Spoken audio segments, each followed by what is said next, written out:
여러분, K패스트라는 말 들어보셨죠? 대한민국 하면 빨리빨리. KTX는 정말 기가 막히게 빠르고 새벽 배송은 볼 때마다 기적 같습니다.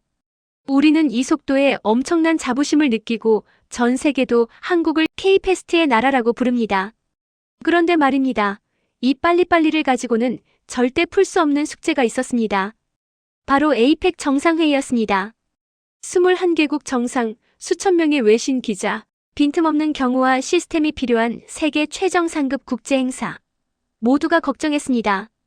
과연 지방 소도시인 경주가 이 거대한 행사를 완벽하게 해낼 수 있을까? 에이펙이 성공적으로 끝났을 때 전 세계가 놀랐습니다. 뉴욕타임스는 동아시아의 작은 나라가 시스템을 넘어선 마음의 기적을 만들었다고 했고, 르몽드는 한국이 속도를 버리고 느림의 품격을 얻었다고 대서특필했습니다. 잠깐 여기서 진짜 궁금한 것이 있습니다. 한국의 진짜 성공 요인은 무엇이었을까요? 그들이 생각했던 빠른 인터넷, 뛰어난 기술 같은 뻔한 K테크놀로지 때문이었을까요? 아닙니다. 단언컨대 우리의 성공은 그들이 가장 무시했던 한국인의 배려였습니다. 오늘 우리가 만날 인물, 제임스 M. 라이언을 소개합니다. 50대 중반의 이 남자는 뉴욕과 시카고에 본사를 둔 국제 이벤트, 리스크 컨설턴트로 25년을 일한 베테랑입니다. G7 올림픽 다보스 포럼 등 전 세계의 수많은 메가 이벤트를 통제하고 관리해온 그는 효율과 시스템만이 세상을 움직이는 힘이라고 믿는 아주 전형적인 서구 엘리트였죠. 라이언은 경주 에이펙 행사에 파견되면서 노골적으로 한국을 좀 무시했었어요. 그의 임무는 겉으로는 관리였지만 속으로는 한국의 실패 가능성을 어떻게든 찾아내는 것이었습니다. 그는 동료들에게 이렇게 말했대요. 파리도 런던도 아닌 곳이 뭘 하겠어? 실패 사례나 냉정하게 기록하고 오자고. 하지만 에이펙이 성공적으로 끝난 직후 그의 25년 경력과 모든 편견이 산산조각 났습니다. 그가 가장 두려워하고 동시에 가장 존경하게 된 한국의 힘은 바로 우리가 늘 대수롭지 않게 여겼던 혹은 아예 간과했던 자발적 느림의 미학, 즉 K배려였습니다. 라이언은 자신의 보고서 초안을 스스로 찢어버리고 이렇게 다시 썼다고 합니다. 전 세계는 한국을 배워야 한다. 이 나라는 조용하지만 완벽하고 느리지만 가장 강하다. 그 힘은 정부의 규제가 아니라 국민의 마음에서 나온다. 대체 빨리빨리의 나라가 어떻게 배려와 느림의 나라로 전문가의 관점을 완전히 뒤집을 수 있었을까요? 지금부터 라이언이 직접 겪은 3가지 결정적인 사건을 따라가면서 이 K배려가 왜 글로벌 표준이 되어야 하는지 좀 더 깊이 있게 분석해 보겠습니다. 정말 흥미롭지 않나요? 라이언이 경주에 처음 왔을 때 그는 모든 것을 의심했어요. 파리에서 겪었던 끔찍한 도난 사건의 트라우마도 있었고 뉴욕의 냉정하고 각박한 사회 분위기에 익숙했거든요. 한국도 별반 다르지 않을 거라고 확신했죠. 아니, 솔직히 말하면 더 혼란스러울 거라 생각했대요. 그런데 단 일주일 만에 그의 확신은 완전히 깨졌습니다. 그를 가장 충격에 빠뜨린 3가지 사건, 즉 K배려의 공식을 하나씩 자세히 들여다볼게요. 첫 번째 충격은 바로 느림의 역설이었습니다. KTX 셔틀버스는 정시에 딱 도착했지만 승객이 완전히 자리에 앉기 전까지는 절대 출발하지 않았습니다. 모두가 아는 빨리빨리를 스스로 포기하고 모두의 안전을 위한 느림을 택한 거죠. 저도 이 이야기를 듣고 정말 놀랐어요. 두 번째 충격은 신뢰의 기적이었어요. 파리나 뉴욕이었다면 100% 사라졌을. 노트북과 가방을 15분 동안 카페에 두고 나왔는데 그대로 남아 있었습니다. 바리스타는 그에게 미소 지으며 괜찮아요. 여기선 원래 흔한 일이에요. 라고 말했다는군요. 세 번째 충격은 정성의 완벽주의였어요. 경고 없이 쏟아진 폭우와 외신 기자가 쓰러진 2번의 비상 상황에서 그들은 단 4분 만에 질서와 생명 구조로 상황을 완벽하게 정리했습니다. 누구의 지시도 없었지만 모두가 하나의 시스템처럼 움직였죠. 이 3가지 사건을 겪고 나서 라이언은 자신의 실패 보고서를 미련 없이 찢어버렸습니다. 그리고 이렇게 결론 내렸죠. 한국은 효율의 나라가 아닙니다. 품격과 배려의 나라입니다. 이 나라의 모든 건 마음에서 시작되며 이것이 진정한 선진국이 갖춰야 할 역설적 힘입니다. 자, 그럼 라이언을 무릎 꿇게 한 K배려의 공식 3가지를 지금부터 더 깊이 파헤쳐 봅시다. 라이언은 한국의 모든 것이 빠를 거라고 예상했어요.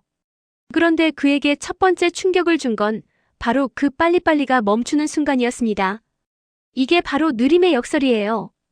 컨벤션 센터로 가는 셔틀버스 안. 라이언은 버스가 7분 간격으로 정확히 도착했다는 것에 당연히 만족했어요. 그런데 운전기사가 승객이 완전히 자리에 앉아 안전벨트까지 확인할 때까지 10초 이상 미동도 안 하는 겁니다.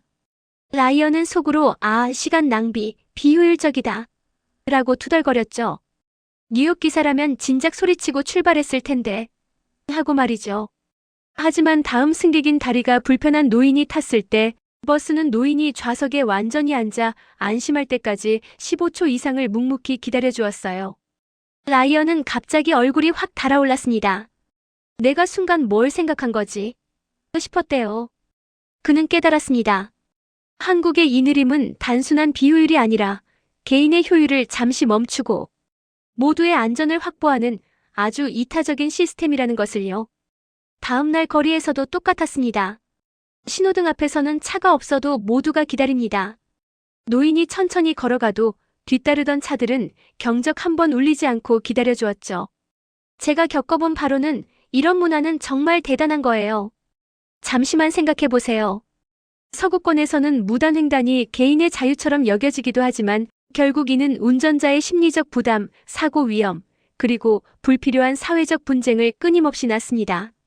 이건 정말 비효율적이고 소모적인 일이잖아요. 라이언은 이 지점에서 통찰을 얻습니다. 그는 이 자발적 느림이 결국 사회 전체의 신뢰와 예측 가능성이라는 궁극의 효율을 창출한다고 보았어요. 전문가들은 실제로 이런 모두를 포함하는 느림이 장기적으로는 교통사고율과 불필요한 사회적 비용을 줄여준다고 분석합니다. 한국은 빨리빨리를 통해 돈을 벌지만 느림의 배려라는 역설적인 방식을 통해 그 돈을 지키고 있었던 겁니다. 그래서 라이언은 노트에 이렇게 적었어요. 한국은 강한 자가 아니라 약자를 위해 멈출 수 있는 나라다. 내가 25년간 배웠던 효율 이코르 속도라는 공식이 틀렸다는 걸 인정해야겠다. 정말 대단한 발견이다. 라이언에게 한국은 진짜 다르다는 확신을 준 두 번째 충격, 바로 신뢰의 기적입니다. 이 사건이 라이언의 25년 편견을 완전히 박살냈다고 해도 과언이 아니에요. 카페에서 급한 본사 전화 때문에 라이언은 무의식 중에 노트북과 가방을 자리에 두고 밖으로 나갔어요. 15분이 지났을 때 아찔했죠. 등골이 오싹했습니다. 머릿속에서는 과거 파리에서 겪었던 도난 사건의 공포가 재현됐습니다. 아니, 맙소사. 어떻게 찾지? 그런데 카페 문을 열고 자리를 봤더니 노트북과 가방이 그대로 있는 겁니다. 라이언은 멍하니 서 있을 수밖에 없었어요. 바리스타가 다가와서 미소 지으며 말했죠. 돌아오실 줄 알았어요. 혹시나 해서 제가 지켜봤습니다. 옆 테이블에 젊은 남성까지 거들었어요. 한국에서는 흔한 일이에요. 저도 지갑 떨어뜨렸는데 누가 파출소에 맡겨뒀더라고요. 라이언은 충격에 다리에 힘이 풀려 그 자리에 주저앉았다고 합니다. 왜 이런 일이 가능할까요? 한국의 분실물센터 회수율은 무려 80%가 넘습니다. 뉴욕과 비교하면 정말 경이로운 수치죠. 이건 단순히 CCTV가 많다는 시스템 찬양으로 끝낼 일이 아니에요. 라이언은 깨달았습니다. 한국은 타인의 소유를 존중하는 습관이 아예 문화가 된 나라라는 것을요. 이 문화는 다른 곳에서도 고스란히 나타납니다. KTX 안에서 승객들이 자발적으로 쓰레기를 분리수거하는 모습, 여러분도 아마 비슷한 경험이 있을 겁니다. 이것은 규제가 아니라 공공의 것에 대한 존중이라는 신뢰의 문화였던 겁니다. 라이언은 곧바로 동료에게 전화해서 자신의 잘못된 편견을 시인할 수밖에 없었어요. 그는 노트에 다시 썼습니다. 나는 25년간 시스템의 통제력을 믿었지만 한국은 통제를 넘어선 신뢰가 시스템을 운영한다. 이 사회적 자본은 돈으로 살 수 없다. 한국은 신뢰의 나라다. 라이언이 신뢰를 확인한 후 그는 한국의 시스템이 어떻게 작동하는지 집중적으로 관찰했어요. 그리고 비상 상황 속에서 한국의 정성의 품격이라는 세 번째 충격과 마주하게 됩니다.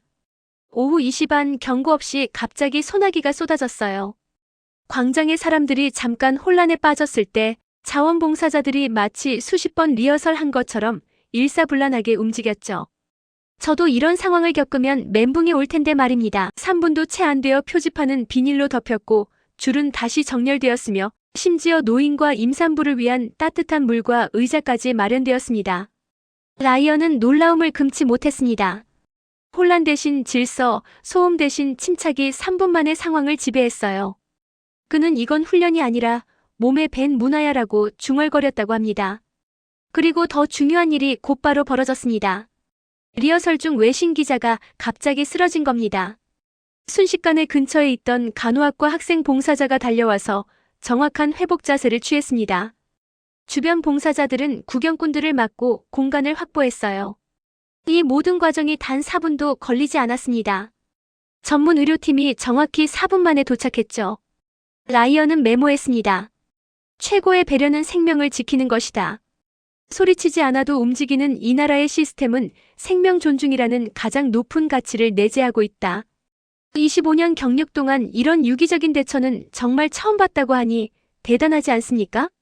마지막 날 라이언은 이 완벽주의의 근원을 찾았어요. 이미 깨끗한 바닥을 다시 닦고 있는 스태프에게 궁금해서 물었죠. 바닥이 깨끗한데 왜 또 닦으세요? 스태프는 웃으며 답했습니다. 손님을 맞이하는 마음입니다. 눈에 보이지 않는 먼지도 없어야 해요.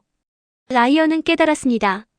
한국의 품격은 화려함보다 절제, 과시보다 겸손에서 나오는 것이며 이 정성이 KTX나 K반도체, K컬처의 눈에 보이지 않는 완벽주의를 만들어내고 있었다는 것을요. 라이언은 인터뷰에서 이렇게 말했습니다. 25년간 다닌 국제 행사 중 이번만큼 완벽하고 품격 있는 행사는 처음입니다. 한국은 효율의 나라가 아닌 품격과 배려의 나라입니다. 제가 쓴 이 보고서를 전 세계 이벤트 컨설턴트들에게 필독서로 추천합니다. 오늘 우리는 한국의 진짜 힘이 빨리빨리를 넘어선 배려와 느림에 있음을 라이언의 눈을 통해 확인했습니다. 이제 여러분의 삶에도 이 K배려를 적용해 보시면 어떨까요? 제가 직접 써보니 정말 삶이 풍요로워지는 느낌입니다.